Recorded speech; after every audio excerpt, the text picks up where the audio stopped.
এটা তো অনেক বড় ব্যাপার, মানে ছোটখাটো না। আজকে যে টিসিসি আছে, যে ত্রিপক্ষীয় পরামর্শ পরিষদ, Ziaur Rahman ILO convention 144 ratify করলেন, কইরা তার প্রেক্ষিতে এই টিসিসি গঠন করেছিলেন। অর্থাৎ যুগান্তকারী। মানে ছোট, আপনাকে 10 টাকা দিলে একটা ব্যাপার, কিন্তু আপনাকে যদি আপনার সংসারের জন্য, আপনার পেশার জন্য একটা নতুন কোনো সুযোগ করে দেওয়া হয়, যেটার ফল আপনি দীর্ঘদিন ভোগ করবেন, সেটা ভালো নাকি আপনাকে আমি 200 টাকা দিলাম এটা ভালো? জিয়াউর রহমান তো করতেছিলেন এটা, যে যেটা আমরা দীর্ঘস্থায়ী আমরা বেনিফিট পাবো, এরকম কাজ তিনি করতেছিলেন, মনে রাখবেন। এখন বলি আপনাদেরকে যে একটা মানুষ,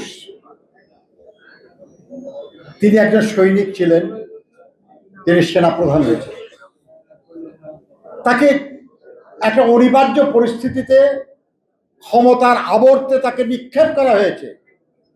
তিনি কখনো ক্ষমতা নিতে চান নাই, তিনি তো কোনোদিন কোনো কু করেন নাই, তিনি তো কখনো সামরিক আইন জারি করেন নাই, তিনি তো কখনো জরুরি অবস্থা জারি করেন নাই, কিন্তু তাকে দায়িত্ব দেওয়া হয়েছে এবং একটা বিরূপ পরিস্থিতি দায়িত্ব দেওয়া হয়েছে, যখন আর কেউ এই দায়িত্ব পালনে রাজি না, উনি সে দায়িত্ব পালন করেছেন।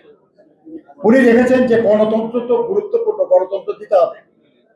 একজন সামরিক শাসক হয়ে তিনি একদলীয় স্বৈর শাসনের গোরস্থানের উপর বহুদলীয় গণতন্ত্রের বাগান রচনা করলেন এবং তার আমলেই বহুদলীয় গণতন্ত্র প্রতিষ্ঠিত হলো। 1979 সালের নির্বাচনে বাংলাদেশের সব রাজনৈতিক দল অংশগ্রহণ করেছে। এত কালারফুল পার্লামেন্ট আর কখনো হয় নাই। বিএনপি না খালি 8টা দলের প্রধানরা নির্বাচিত হয়েছিল সেখানে। তিনি প্রথম করলেন, যেটা ছিল পাকিস্তান আমলে কমিউনিস্ট পার্টি নিষিদ্ধ ছিল, আর আওয়ামী লীগ আমলে ইসলামিক দল নিষিদ্ধ ছিল। তিনি বললেন যে গণতন্ত্র তো এই যে যার যা মত বলবে, জনগণ সিদ্ধান্ত নেবে কোনটা গ্রহণ করা যায়, কোনটা গ্রহণ করা যায় না।